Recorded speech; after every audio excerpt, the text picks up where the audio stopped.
A police officer confidently steps out of his patrol car, glaring at a man walking calmly down the sidewalk. Without any valid reason, he stops the man, accusing him of suspicious behavior. Despite the man's calm explanations, the officer grows more hostile, making assumptions based on nothing but his own biases. As the officer arrogantly cuffs him and forces him into the back of the squad car, bystanders watch in disbelief, some capturing the scene on their phones. The man, however, remains composed, his calm demeanor only frustrating the officer further. But just as the officer thinks he's in complete control, the man looks him in the eye and says, "You're going to regret this." What happens next will leave you stunned. Before we dive in, let us know where you're watching from. And don't forget to subscribe for more shocking stories of justice and redemption. The morning sun hung low over the small-town neighborhood, casting a warm glow across quiet streets lined with modest homes and carefully trimmed lawns. A few residents watered their plants or waved to one another, but the calm atmosphere belied the tension about to unfold. Walking casually down the sidewalk was a man in his late 40s, dressed in a neatly pressed shirt and slacks. His confident stride and relaxed demeanor hinted at a quiet authority, though he carried no outward symbols of power. His posture was upright, his gaze steady, and his movements deliberate, as if he was familiar with situations where calmness mattered most. Nearby, a patrol car idled at the curb. Inside sat a white officer in his mid-30s, sipping his coffee as he scanned the area for anything he deemed out of place. His sharp uniform and polished badge reflected his pride in his role, but his smirk and narrow eyes betrayed an underlying arrogance. He prided himself on being the law in this small town and rarely questioned his own judgments. The officer's eyes locked onto the man walking down the street. Something about him, perhaps his composure, perhaps his skin color, immediately caught the officer's attention. He set down his coffee and stepped out of the car, his boots crunching against the gravel as he adjusted his belt. "Excuse me," the officer called out sharply, walking toward the man. The man turned calmly, his expression neutral but polite. "Yes, officer. Is there something I can help you with?" "You're acting suspicious," the officer replied, crossing his arms. His tone was authoritative, almost dismissive, as though he didn't expect to be questioned. "Suspicious," the man repeated, raising an eyebrow. His voice remained calm, unbothered by the accusation. "I'm just taking a walk. Is that against the law?" The officer's jaw tightened. He wasn't used to being challenged, especially not by someone who seemed so composed. "We've had reports of break-ins around here," he said, though no such reports had come through. "Mind telling me what you're doing in this area?" "I'm walking," the man replied simply, his tone steady. "And I live just a few blocks away." The officer's eyes narrowed as he stepped closer, his hand resting on the holster of his weapon. "Do you have any ID on you?" The man slowly reached into his pocket and pulled out his wallet, holding it out for the officer to inspect. He didn't flinch or show any signs of anger, even as the officer snatched it from his hand and examined it with unnecessary scrutiny. "This address checks out," the officer said grudgingly, handing the wallet back. "But you still seem out of place." "Out of place?" the man asked, his tone calm but firm. "Officer, is there a law against walking in your own neighborhood?" The officer ignored the question, instead taking a step closer. His body language radiated intimidation, his tone sharp. "I don't like your attitude," he said. "Let me remind you that I'm in charge here." The man didn't back down. His calm gaze remained fixed on the officer, unflinching in the face of his escalating aggression. "I'm aware of who you are, officer," he said evenly, "and I'm also aware of my rights." The officer's face reddened slightly. He wasn't used to encountering people who didn't immediately cower under his authority. He leaned in closer, his voice dropping to a growl. "You think you're smarter than me?" "No," the man replied, his tone measured. "But I do think this situation is unnecessary. I haven't done anything wrong, and I've answered all your questions." The officer took a step back, his chest rising and falling as he tried to regain control of the situation. He glanced around, noticing a few bystanders watching from their porches. Some had their phones out, recording the encounter. The sight of them only fueled his frustration. "Turn around," the officer barked suddenly. "Excuse me?" the man asked, his composure unwavering. "You heard me," the officer snapped, reaching for his handcuffs. "Turn around. I'm taking you in for questioning." The man didn't resist as the officer grabbed his arms and cuffed him, though he winced slightly at the unnecessary force. "You're going to regret this," he said quietly, his voice calm but firm. The officer scoffed. "Oh, yeah. We'll see about that."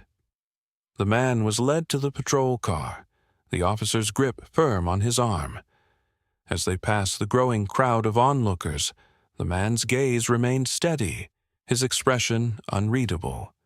The bystanders murmured among themselves, some shaking their heads in disbelief, others capturing every moment on their phones. The officer shoved the man into the back of the car and slammed the door shut. For a moment, he stood there, his hands on his hips, surveying the scene with a smug sense of accomplishment.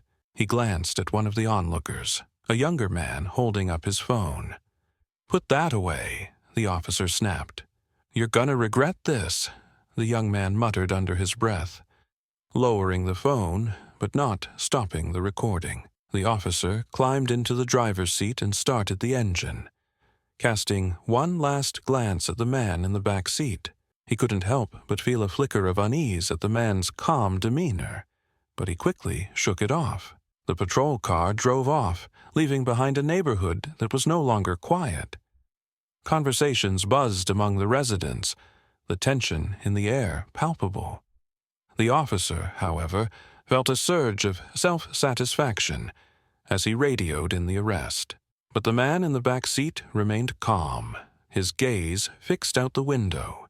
He knew this wasn't the end of the story. The setting sun cast long shadows across the street as the patrol car disappeared around the corner, leaving a lingering sense that something far bigger was about to unfold. The patrol car moved steadily down the quiet streets, the officer gripping the steering wheel with one hand while occasionally glancing into the rearview mirror. In the back seat, the man sat calmly, his posture relaxed despite the cuffs on his wrists. He gazed out the window, his face unreadable, as the tension inside the car grew heavier with each passing second. The officer broke the silence. "You've got a lot of nerve walking around like you own the place," he muttered, his tone dripping with disdain. The man didn't respond immediately. After a pause, he turned his head slightly, meeting the officer's gaze in the mirror. "I told you, I live just a few blocks away," he said evenly. "I wasn't doing anything wrong. Suspicious behavior is enough for me to stop you," the officer snapped, his grip tightening on the wheel. "And your attitude doesn't help." The man raised an eyebrow but said nothing, his calm demeanor only fueling the officer's frustration. The events leading to this moment replayed vividly in the officer's mind. He had stopped the man without a valid reason, accusing him of acting suspiciously. Every calm response from the man had been met with escalating hostility from the officer, who refused to back down. "You can't just stop people for no reason," the man had said earlier, his voice calm but firm. "I don't need a reason," the officer had barked back, his tone sharp and defensive. "I know trouble when I see it." The man had sighed softly, as if he'd heard this all before. "I'm not trouble. I'm just taking a walk." The officer had taken a step closer, his posture rigid. "Don't tell me how to do my job." The bystanders had started gathering as the encounter unfolded. A few residents stood on their porches, while others leaned against fences or trees, their phones raised to capture the scene. "Why's he stopping that guy?" one person murmured. "Doesn't look like he's done anything wrong," another replied, shaking their head. The officer had noticed the growing crowd but ignored it, focusing instead on exerting his authority. "I'm taking you in for questioning," he had declared, reaching for his handcuffs. "For what?" the man had asked, his voice steady. "Don't argue with me," the officer had snapped. "Turn around." As the cuffs clicked into place, the man had winced slightly but offered no resistance. He had turned his head to meet the officer's gaze and said quietly, "You're going to regret this." The officer had scoffed, dismissing the words as meaningless. But now, as they approached the police station, those words lingered in his mind, creating a flicker of unease that he couldn't quite shake. The patrol car pulled into the station's parking lot, the tires crunching against the gravel. The officer stepped out, opening the back door and motioning for the man to get out. "Let's go," he said gruffly. The man complied without a word, his calm composure contrasting sharply with the officer's rigid, almost defensive posture. Inside the station, the atmosphere shifted. The fluorescent lights cast a harsh glare over the desks and filing cabinets, and the murmurs of officers going about their business filled the air. The officer led the man to the booking area, gesturing for him to sit on a bench. "Stay here," he ordered, his tone curt. The man sat down, his expression still unreadable. He glanced around the station, his calm gaze taking in every detail, while the officer headed to the front desk to process the arrest. "What's the charge?" the desk officer asked, glancing at the man on the bench. "Suspicious behavior," the arresting officer replied, his voice firm. The desk officer frowned. "Suspicious behavior? That's pretty vague." "He was acting shady," the arresting officer insisted. "Didn't answer my question straight. Had to bring him in." The desk officer gave him a skeptical look, but didn't press further. "Fine, but you'd better hope this sticks." "It will," the officer said confidently, though a hint of uncertainty flickered across his face. Meanwhile, the man on the bench sat quietly, observing the exchange. His calm demeanor hadn't wavered once since the encounter began.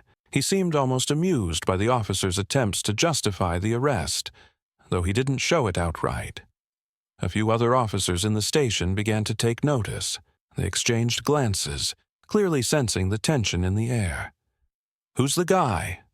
one officer whispered to another. "No idea," the other replied. "But he doesn't look like he belongs in cuffs." The arresting officer returned to the bench, holding a clipboard with the paperwork for processing. "Let's get this over with," he muttered, his tone sharp. The man stood, his movements deliberate and measured. As he stepped forward, he glanced around the room once more, his gaze lingering on the officers watching from a distance. "You're wasting your time," he said calmly, addressing the arresting officer. "We'll see about that," the officer replied, his voice laced with arrogance. As the man stood in the processing area, the tension in the station became almost palpable. Every eye seemed to be on him, every murmur just low enough to hint at the unease spreading through the room. The officer's frustration grew as he struggled to maintain control of the situation. He could feel the weight of the bystanders' stares, both from the earlier scene and now from his peers in the station. "Let's hurry this up," the officer said, his voice harsher than intended. The man didn't respond, simply folding his hands in front of him and waiting. It was a moment of quiet before the storm, a calm before everything was about to shift. The station door opened, and a figure walked in, stopping abruptly as they spotted the man standing in cuffs. Their expression immediately shifted to one of shock and recognition. "Wait," the figure said, their voice cutting through the hum of the room. "What's going on here?" The officer turned, frowning at the interruption. "Just processing a suspect," he replied dismissively. The figure stared at the man in disbelief, their tone rising. "Suspect? Do you even know who this is?" The arresting officer stood at the front desk, tapping his pen impatiently against the clipboard as he filled out the paperwork. His smug satisfaction radiated through the station. He believed he had complete control of the situation, confident that no one would question his actions. Behind him, the man remained in the processing area, standing calmly with his hands clasped in front of him. Despite the cuffs, his posture was relaxed, his expression composed. His eyes moved slowly around the room, taking in the details. But he said nothing. The officer stole a glance over his shoulder at the man, irritation flickering across his face. He couldn't understand why this suspect wasn't reacting. No pleading, no anger, just calm. The silence from the man seemed almost challenging, as if he knew something the officer didn't. The station door swung open, and the sergeant strode in, flipping through a folder of documents. He barely looked up as he walked, his focus on the papers in his hands. But when he glanced up, his eyes landed on the man in cuffs, and he froze. "Wait a minute. What's going on here?" the sergeant asked, his voice sharp, echoing through the room. The officer glanced up, slightly irritated by the interruption. "Just booking a suspect for suspicious behavior, Sergeant," he replied, the arrogance still evident in his tone. The sergeant's expression shifted from confusion to shock, then quickly to alarm. He dropped the folder onto the nearest desk and took a step closer, his eyes fixed on the man in the cuffs. "Captain," he said, disbelief clear in his voice, "what the hell is going on?" The officer blinked, his expression faltering. "Captain," he echoed, glancing back at the man. "What are you talking about?" The man stood quietly, his eyes meeting the sergeant's with a nod of acknowledgement. The tension in the station spiked, the murmurs among the other officers growing louder. Everyone's attention was now focused on the unfolding scene, confusion and disbelief written across their faces. The sergeant stepped forward, pointing at the cuffs around the man's wrists. "Take those off, right now." The officer stared, dumbfounded. "But what's going on? Who is he?" "He's your new captain," the sergeant snapped, his voice carrying an edge of anger. "And you've just arrested him without cause." The color drained from the officer's face. "What? That can't be right. I mean, he was acting suspiciously, and I was just doing my job." "Your job?" The sergeant cut him off, disbelief etched on his face. "Do you have any idea what you've done?" The officer's mouth opened and closed as he struggled to form words, his confidence crumbling. He turned to look at the man, the captain, with a mixture of shock and fear. I didn't know," he stammered. The man, now uncuffed by one of the other officers, rubbed his wrists slightly before stepping forward. His expression was calm, but his eyes carried a steely resolve. "No," he said evenly, his voice carrying through the room. "You didn't know, and that's exactly the problem." The room fell silent as the captain walked slowly toward the officer, his steps measured. Other officers watched, their gazes shifting between the captain and the officer, the gravity of the situation sinking in. "You judged me without knowing anything about me," the captain continued, his tone steady but firm. "You assumed that because of how I looked I didn't belong, and you made your decisions based on those assumptions." The officer took a step back, his face flushed with embarrassment and rising fear. I was just doing my job," he said weakly. "I didn't mean—" "You didn't mean to what?" the captain asked, cutting him off. "You didn't mean to escalate a situation that didn't need escalating. You didn't mean to ignore everything I said simply because you assumed you already knew who I was." The officer's shoulders slumped, and he looked around as if searching for an escape. But there was none. Everyone was watching, and there was no turning back from what had just happened. The captain paused, taking a deep breath. "This isn't just about today," he said, addressing the entire room now. "It's about the kind of environment we create in this precinct. It's about accountability, respect, and doing what's right, not just what's easy." The officer's face grew paler by the second, the reality of the situation crashing down around him. He opened his mouth to speak, but the words wouldn't come. The captain didn't let up. "You put me in cuffs without cause. You ignored everything I said, and you treated me as if I was guilty of something simply because I was there. This is not how we serve the community. This is not how we uphold the law." The tension in the room was thick, the air heavy with silence, as every officer stood riveted by the confrontation. The captain's words cut through the stillness, each one striking deep. The sergeant stepped forward, his expression somber. "Sir, I had no idea you were coming in today," he said, addressing the captain. "We weren't informed." The captain raised a hand, stopping him. "I wasn't here officially. I was observing how things are handled on a regular day, and clearly there are issues that need to be addressed." He turned back to the officer, who was now visibly trembling. "Actions have consequences," the captain said, his voice steady but firm. "You'll be placed on suspension, pending an investigation into your conduct. We'll be reviewing how these situations are handled moving forward, to ensure that this kind of behavior is no longer tolerated." The officer's face flushed with humiliation and fear. "Please, I didn't know. I didn't mean—" "It's not about what you meant," the captain replied. "It's about what you did, and it's about making sure it doesn't happen again." He took a step back, addressing the room. "Let this be a reminder to all of us. Our job is to protect and serve, not to assume, judge, or discriminate. We have a responsibility to this community, and we need to start taking that responsibility seriously." The station was silent, the weight of the captain's words sinking in. The officer stood there, shoulders slumped, his once arrogant demeanor replaced by visible regret and shame. As the captain turned to leave, he paused at the door, looking back one last time. "I'll be expecting a full report on this incident," he said to the sergeant.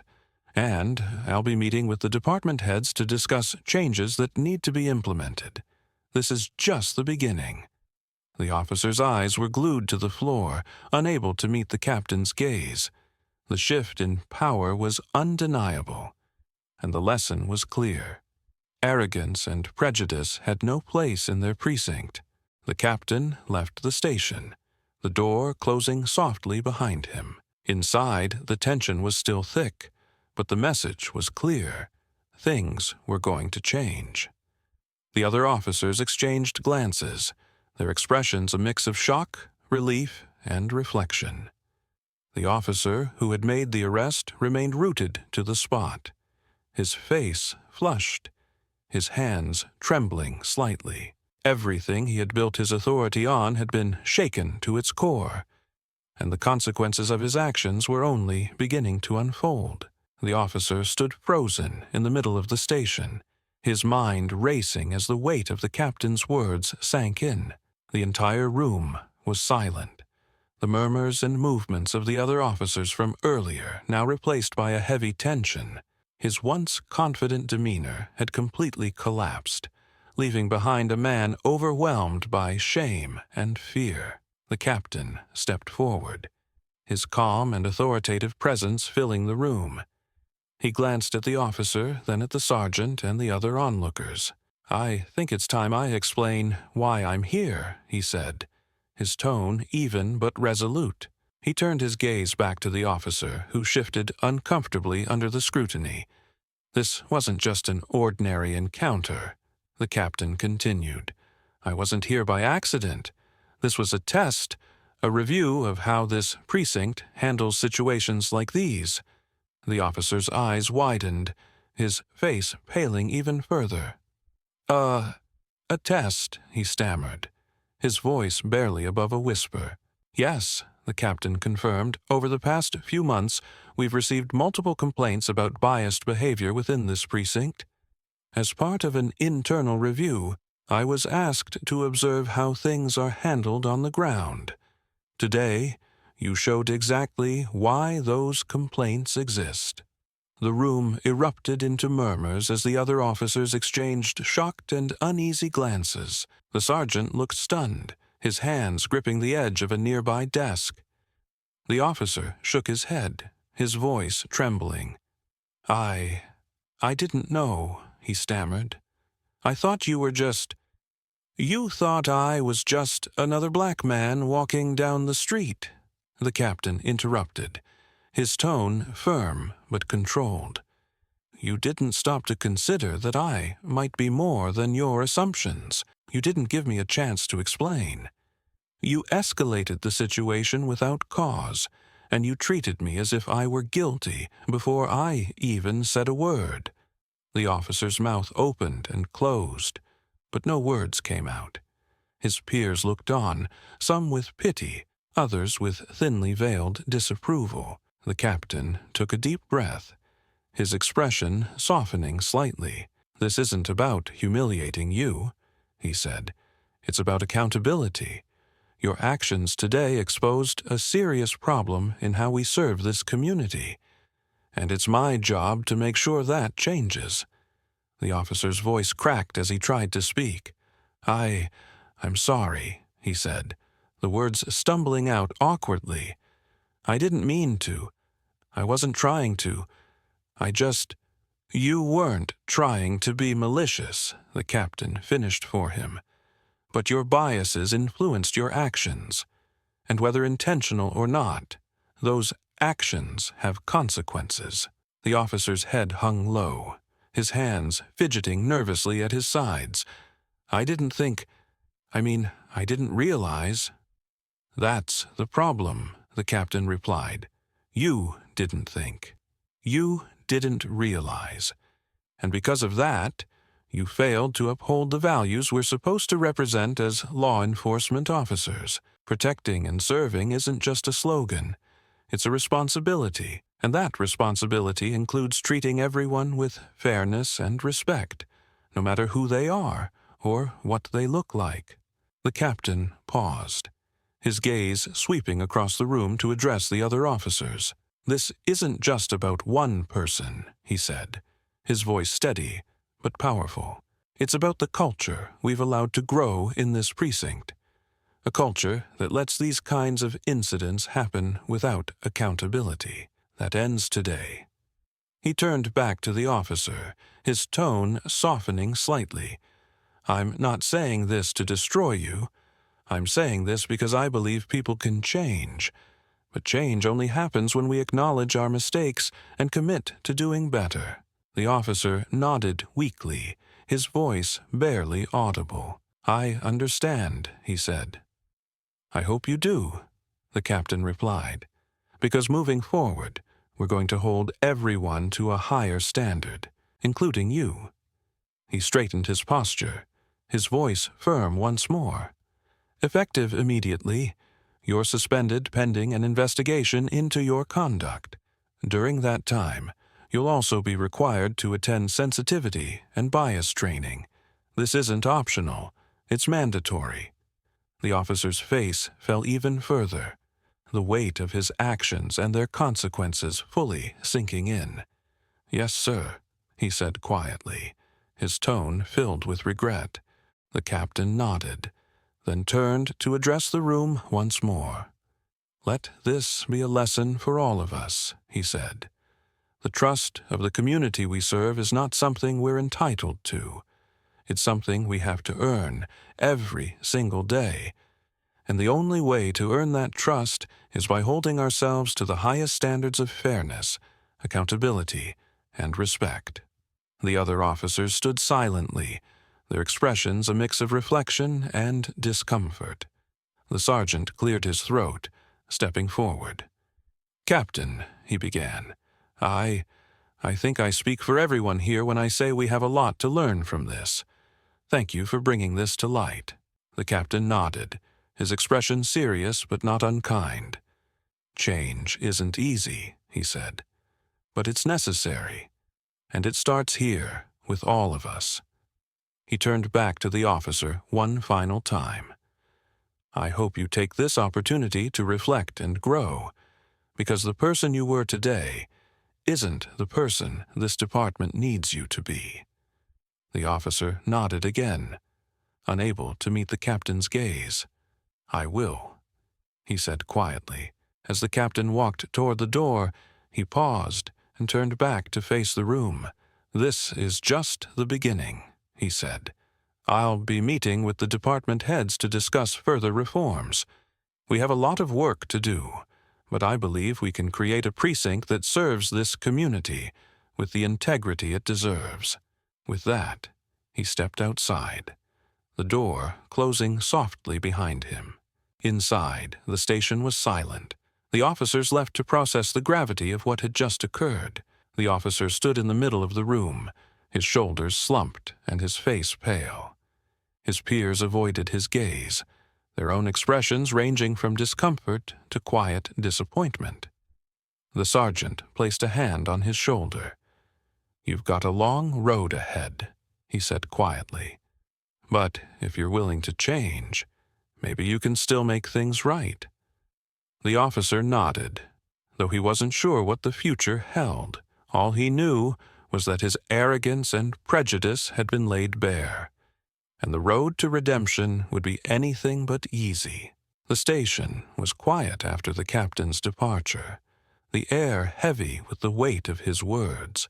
The officer, who had been so confident earlier, now sat at his desk, staring blankly at the paperwork in front of him.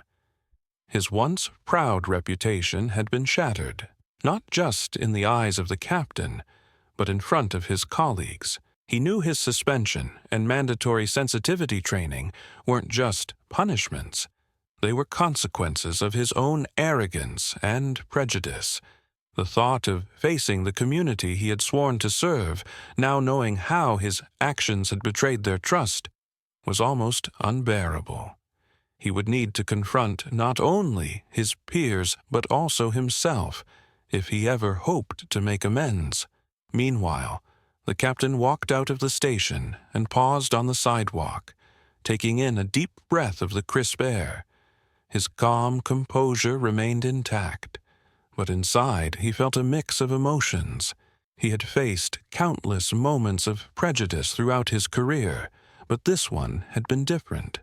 Today, he hadn't just stood up for himself. He had set the tone for meaningful change within the precinct.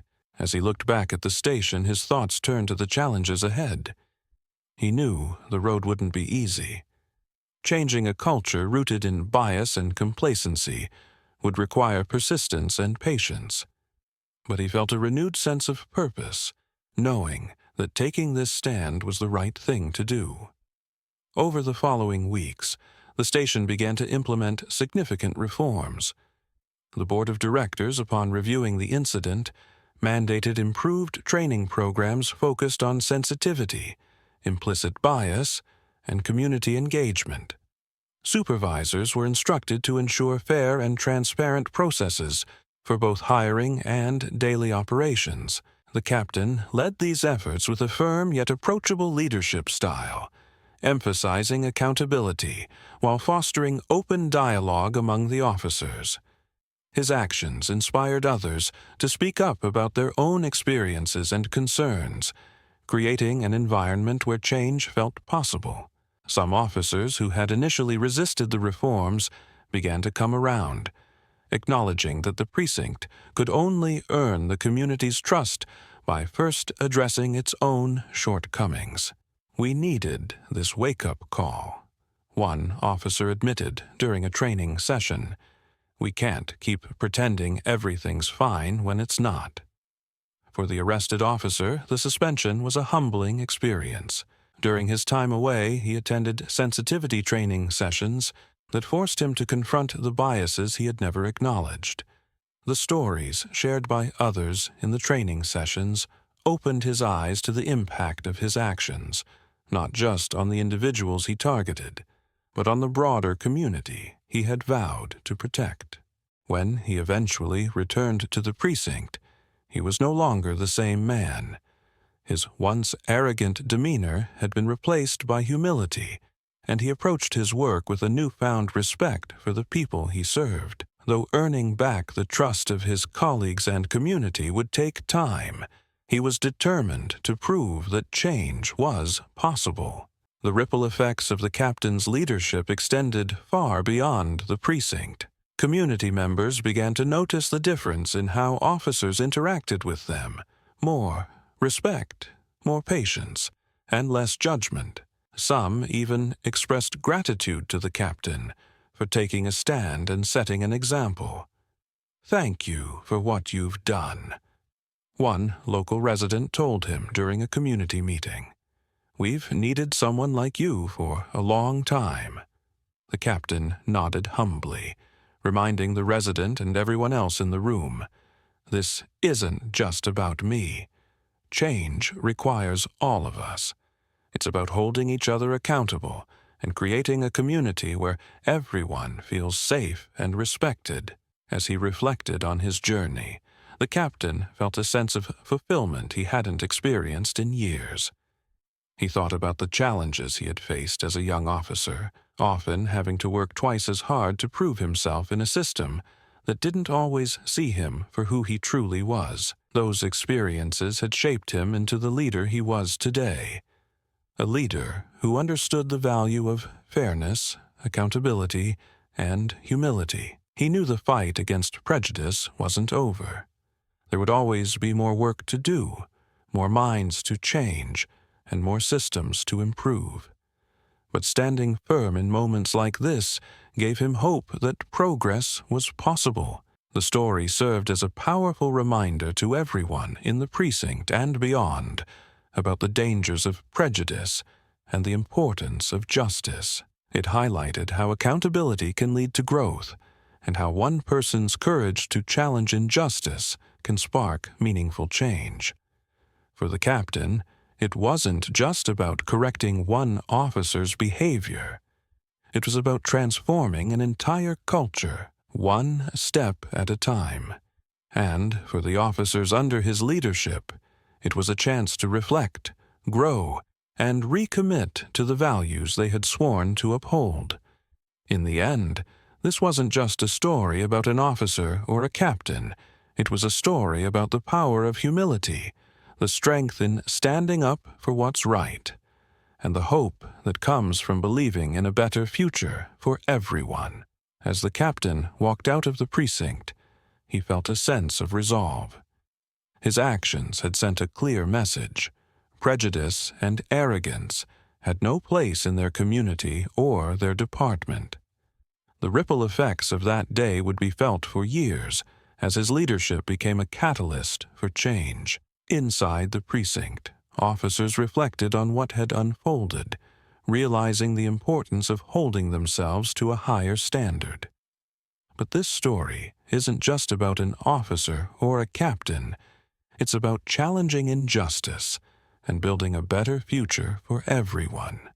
It's about the courage to stand firm, even in difficult moments, and the power of accountability to create meaningful change. What would you do if you witnessed injustice like this? Have you ever had to stand up for what's right, even when it wasn't easy? Share your thoughts in the comments below. We'd love to hear your perspective. If this story inspired you, share it with someone who needs to see it. And don't forget to subscribe for more powerful stories that challenge perspectives and inspire change. Thank you for watching, and for being part of a community that values fairness, justice, and hope. Stay tuned for our next story, one that will leave you thinking long after it's over. See you next time.